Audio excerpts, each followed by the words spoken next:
Friends came छो बधा माहिर वेज किचन में तमारुं स्वागत है। फ्रेंड्स आज हूँ तमारी जोड़े शेर करवा जई रही छूँ पाकी केरी अने चोखानी एक सरस एवी वानगी।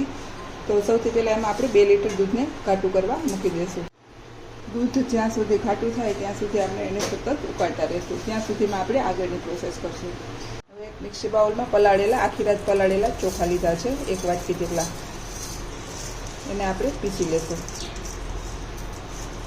चोखा तमे कोई पण यूज करी सको छो, तमारा घरमां जे अवेलेबल होय ते। हवे आपणे जे 1 वाटको चोखा लीधा था एमां 1 वाटकाना केरीना पीस लीधा छे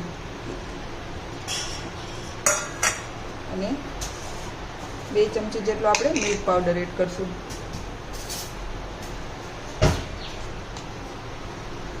खूब ज सरळ अने खूब ज टेस्टी एवी आ स्वीट बने छे, तो चोक्कसथी तमे ट्राय करजो। અને હવે 2 ચમચી જેટલું દહીં એડ કરશું।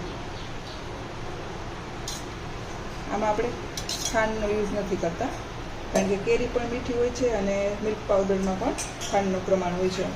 હવે ફરી પાછું આને એકદમ સરસ પેસ્ટ બનાવી લેશું। તો આ રીતની આપણે સરસ સ્મૂથ એવી પેસ્ટ તૈયાર કરી લેશું। તમે જોઈ શકો છો એકદમ સરસ એવી સ્મૂથ થઈ ગઈ છે અને આપણે એક વાસણમાં એને કાઢી લેશું।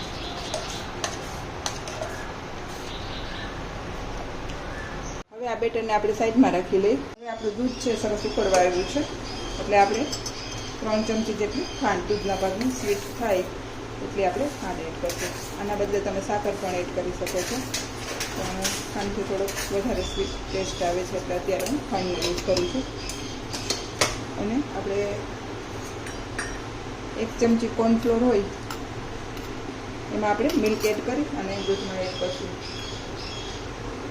જેથી કરીને એકદમ રબડી જેવું આપણું દૂધ છે એ બની જાય।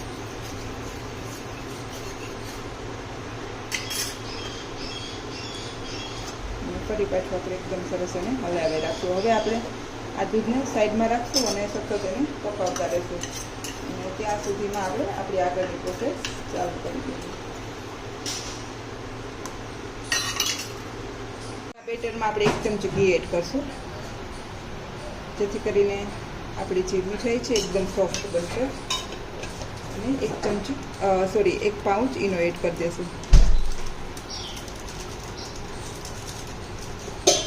અને ઈનો થોડો એક્ટિવ થાય એના માટે આપણે થોડું પાણી એડ કરશું અને એકદમ સરસ એને હલાવી લેશું।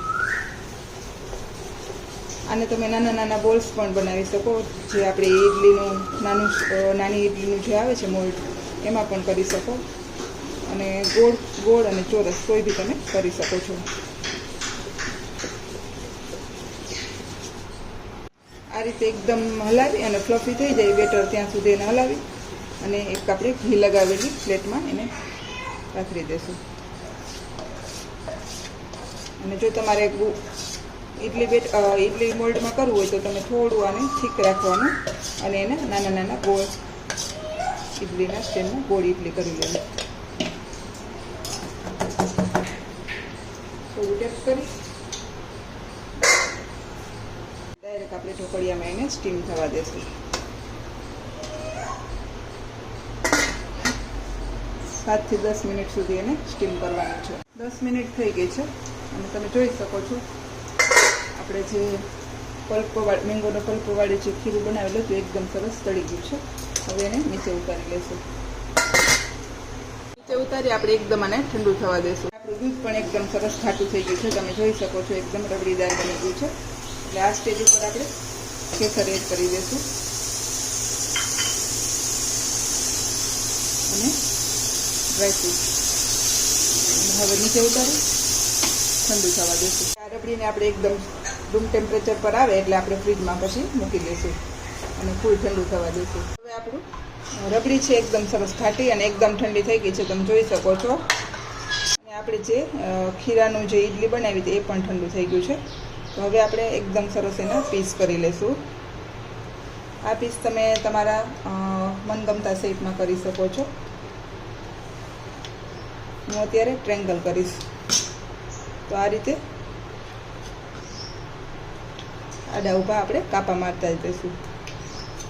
આ રીતે બધા શેપ આપણે કરી લેશું। તો આ રીતે મેં બધા ટ્રેંગલ કટ કરી લીધા છે। હવે આપણે રબડીમાં એડ કરી દઈશું।